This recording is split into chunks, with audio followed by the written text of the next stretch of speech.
আসসালামু আলাইকুম। আজকে গিয়েছিলাম কাচ্চি ভাইতে। তো আজকে আপনাদের সাথে শেয়ার করব আমি জীবনের ফার্স্ট টাইম কাচ্চি ভাইতে গিয়ে কাচ্চি খেয়ে আমার রিয়াকশনটা কী হয় এবং আমি আসলে এটা কীভাবে এনজয় করেছি।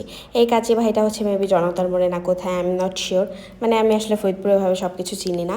তো ইফতারের মেনুতে ছিল হচ্ছে আপনার 4টা সেট। ইফতারের টাইমে গেলে আপনাদেরকে ইফতারের সেট মেনু থেকে অর্ডার করতে হবে এবং ইফতারের সেট মেনু 1 আমরা অর্ডার করছিলাম, যেটার মধ্যে হচ্ছে 450 টাকায় আমাদেরকে একটা ফিরনি, প্রতি প্লেটে কাবাব, খেজুর এবং কাচ্চি দেওয়া হয়েছিল, যেখানে 2 পিস কাচ্চির মাংস ছিল এবং আলু ছিল, মানে আলু সহ আর কি। তো এখানে আমরা তো রোজা রাখছি, কিন্তু আমার ভাই হচ্ছে ভোজদার, সে খাওয়ার তালেই আছে। তো যাই হোক, আমাদেরকে একটু বেশি আগে সার্ভ করে ফেলছিল, যার কারণে হচ্ছে এটা ঠান্ডা হয়ে যাচ্ছিল। আর এদিকে আজান দেওয়ায় বেশ ভালো, মানে লেট হচ্ছিল।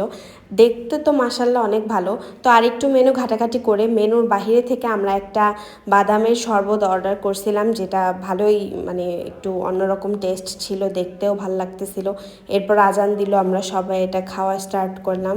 আসলে আমি কখনো বাহিরের কাচ্চি ভাইয়ের কাচ্চি খাই না, বাসায় রান্না করছি অথবা অন্য জায়গা থেকে খাইছি। যতটা হাইপ ততটা টেস্ট আমার কাছে কেন যেন লাগে না। হয়তো বা আমি কাচ্চি লাভার না, এর জন্য লাগে না, আমি বলতে পারবো না ঠিক। আমার কাছে অতটাও ভালো লাগে না। বাট কাচ্চি ভাইতে অনেক বেশি ভিড় ছিল, আমরা যখন গেছিলাম প্রায় অনেক মানুষই চলে আসছে, গিয়ে যখন দেখছে যে জায়গা পায় নাই। আর ফিরনিটা অনেক মজা ছিল, 10 আউট অফ 9 এটা দেওয়া যায়, কারণ এটার টেস্ট আসলে অসাধারণ ছিল। খাওয়া দাওয়া করে পান মশলা চিবোতে চিবোতে বাহিরে চলে আসলাম। গাইজ, ভালো থাকবেন সবাই। আসসালামু আলাইকুম। আর আমার পেজটা ভালো লাগলে একটু ফলো করে দিবেন প্লিজ।